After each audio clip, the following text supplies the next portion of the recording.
everyone, Lou here. Last week was the Western premiere of Hatsune Miku's first ever movie, Colorful Stage, The Miku Who Can't Sing, and I just have to talk about it with you guys and share my excitement. Now, for those who were left in the dark, because a lot of people were, this movie was actually a side story of the mobile game Hatsune Miku Colorful Stage, and I did a more in-depth review of the mobile game a while ago, but TLDR, a group of 5 teenagers who sing different genres end up finding a special pocket world with their own interpretation of Hatsune Miku, who gives them advice and helps them pursue their dreams. The mobile game actually does pretty well despite being such an obscure subject, so this movie was made to both celebrate the game's 4th anniversary and to advertise the mobile game. I say this because there were a lot of people who didn't know that this was based off a mobile game with Miku in it, including my friends and a few who went to see the movie. The movie was originally going to be for 1 day only in theaters, but was pushed back and ended up in theaters for 3 days throughout Easter weekend last week. Included for everyone who saw the movie is a code for a free 4-star Miku and several cards of the human characters to the movies.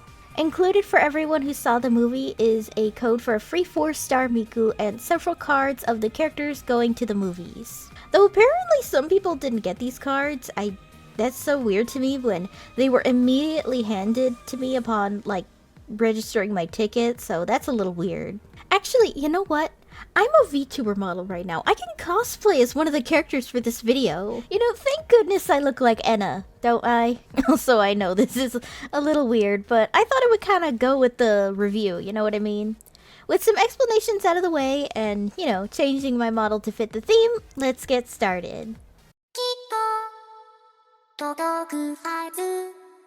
While most with a passion so bright they form a sekai with their own version of Miku, there's a special Miku that reaches out to people giving up on their dreams. The problem is that their voice can't reach these people, viewing as just a bunch of noise and throwing away their passions. This Miku can only sing one song and wants to know what she's doing wrong, so she tries to learn from the other groups in order to reach these people giving up. Every time she tries to sing to them, it only shuts them out and makes her sekai begin to fall apart. Which has interesting implications to me and something I never thought about, where if you give up on your sekai and fall to darkness, then it implodes on itself. As all these people give up on their dreams and go through depressive episodes, Window Miku is swallowed by so much darkness that it causes the whole sekai system to go completely haywire by swallowing the Mikus of the other sekai, which makes Miku disappear from the world entirely. Which again, interesting lore implications are interesting here. I wonder if in lore, the reason you don't see other Vocaloids is because their sekais imploded and destroyed their other versions. Mostly because I love angst and I'm a sadistic son of a bitch with fictional characters I like. Each gang all decide that to bring Miku back, they're gonna have to help reach these people, so they all will take the basic melody of Miku's song she's been singing throughout the movie and do their own thing with it. This is such a genius concept to me in showing the different genres of the characters as well as their own style. Not to mention, you could take this as a metaphor for how producers use Miku as a means to reach people as though she's a megaphone for their voice, like Rolling Girl by Wawaka or even 10,000 Stars by Circus. This works because each of our groups made their best music to date, and some are kind of famous anyway, so it reaches nearly everyone, and it's enough to not only bring Window Miku back, but the other Sekai Mikus. But even restore Window Miku and her sekai to its true form, so she's strong enough to help people on their own now.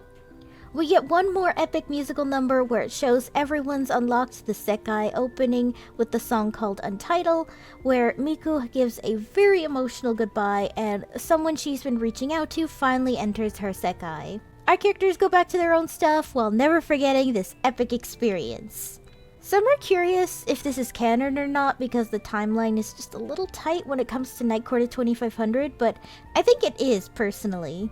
The reason I say it is because Empty Kaito is in the movie, and the timeline between his appearance and Mafuyu running away from home is just a little tight. It also can't be after Mafuyu returns home because we see her pretending to be happy around her mom, and we all know the big step in Mafuyu's story is showing her mom how miserable she is. So it's totally possible, just the timeline is a little bit tight, but it can work. These kids had a crazy ass summer though, jeebies. The story, even without knowing who the characters are, is really sweet and such a great example of how Miku touches people's hearts, even though she's just a vocal synthesizer. I saw this movie with someone who didn't know anything about Project Sekai, and they cried, so I think that says a lot on how this movie is written, you know? Overall, the story was just so beautiful. I loved it.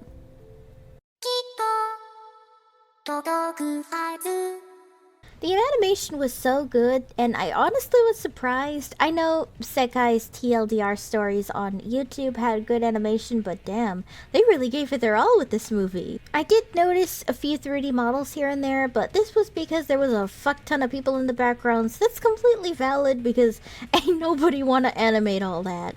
Especially when they made the characters look so beautiful. The animation for singing and dance numbers in particular was my favorite. The scene where every group made their own song to reach out to everyone in particular was such a treat. Was it a little rotoscoped? I mean, probably, but it doesn't hide how damn good it looked. It was also just such a treat to see these characters finally dance the way they've been described, you know?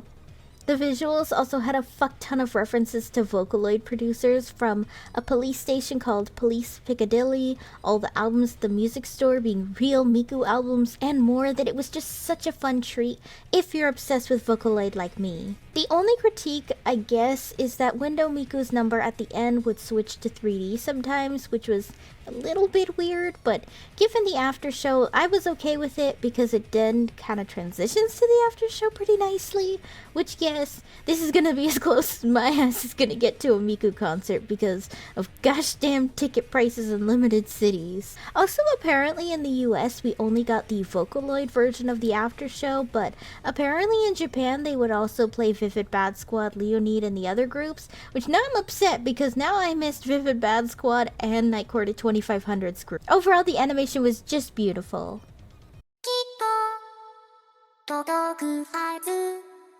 Oh my gosh, the music slapped and Deco27 fucking nailed it. There was also some cameos from other producers too, a little bit of Pinocchio P here, there, Michi M there, but Deco27 largely wrote all the songs with the help of 40MP and Giga. It's just so crazy to me that one producer managed to make songs for 5 different music genres, but I think this shows that we all slept on Deco because their skills from this movie were total bops. My personal favorite was Fire Dance with Vivid Bad Squad, though that song had major help from Giga from what I read of the credits, but damn, that song slapped so hard. Let me tell you, it was hard not to bust a groove in my seat when this song first came on because it is so good. My other favorite is There It Is, That Light with Night Court at 2500. I think the lyrics were really beautiful and felt like such an honest way of telling someone not to give up on their dreams, despite giving up being easier than pushing through. The way it talks about how you'll still feel those shitty thoughts, but you have to push through and fill in those cracks is just really sweet and definitely one of my personal favorites. Hello Sekai is also a really sweet song, and I love how it turns from a wholesome poppy song to a dance number too. When I walked out of the movie, I was already singing the song and immediately went to go listen to it as soon as I got home. Overall, the music slapped.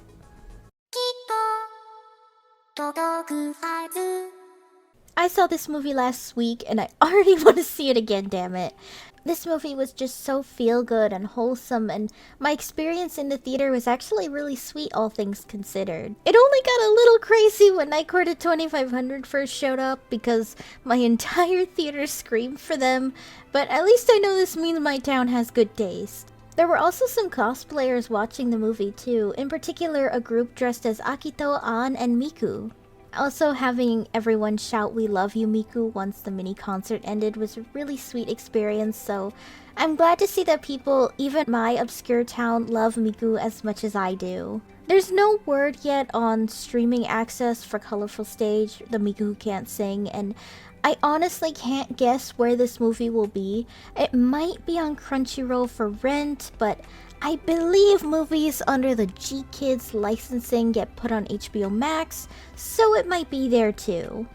There's also no English dub for this movie, which was really interesting for me as I've never seen a fully subtitled movie in theaters before, but I'll definitely do it again for Demon Slayer's movie if it's available for me. And I don't think an English dub is possible. It would require tuning Miku in English or being bold enough to get an English voice actor to mimic Miku, which is way too ambitious and I don't think Krypton would allow it. I hope it does get released though, as I heard those in super small areas in certain countries weren't able to see the movie, and everyone should absolutely see it. If you saw it, what did you think of Miku's first movie? Did you love it? Did you hate it? I loved it, but as always, let me know down below. Hey guys, thanks for watching! If you liked the video, be sure to give it a thumbs up and consider subscribing if you're new. And if any old or new subs would like to help support my channel in any possible way, my Ko-fi page is down below in the description, along with links to all of my social media tabs. For any subscribers, new or old, who'd like to help with video ideas or maybe just want to talk about anime or something with some like-minded people, I have a fan server link down below. See you next time!